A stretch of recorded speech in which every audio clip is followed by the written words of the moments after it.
ખરીદીમાં વિલંબ થતા કિસાનમાં ભભૂક્યો છે રોષ। રાજકોટના ધોરાજીમાં ટેકાના ભાવે મગફળી ખરીદીમાં વિલંબ થતા ખેડૂતોમાં નારાજગી જોવા મળી।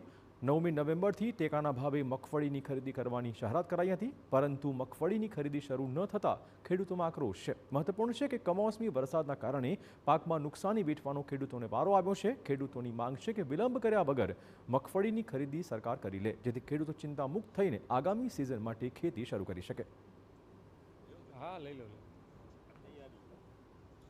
સરકાર 9 તારીખથી ચાલુ કરવાની હતી મગફળીના ટેકાના ભાવની, તો હજી ચાલુ થઈ નથી। ખેડૂતોમાં તો બહુ જ રોષ છે અને સહાયની જલ્દી સહાય આપી દો તમે। સરકારને એટલી માંગ છે, કાલની આજની તારીખમાં ભલે 2 દી થયા લેટ થયા, પણ ગમે એમ તારીખ કરી કાલે એટલી વિનંતી છે કે ધોરાજીની અંદર કાલની ખરીદી ચાલુ કરી દે ખેડૂતની મગફળીની।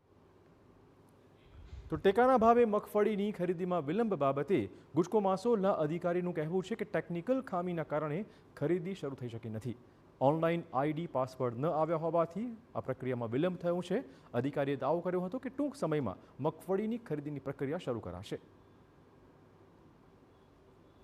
આ ખેડૂતોના હિતમાં અમે આ કામગીરી ઝડપથી જેટલી શક્ય એટલી વહેલી કરવા અમે તૈયારી અમારી છે અને અહીંયા પૂરતી વ્યવસ્થા છે, તમામ પ્રકારની પૂરતી વ્યવસ્થા છે અને ખેડૂતોના અને સંસ્થાના હિતમાં અમે આ ટેકાની ખરીદી અને એ રીતે અમે કામગીરી કરીશું।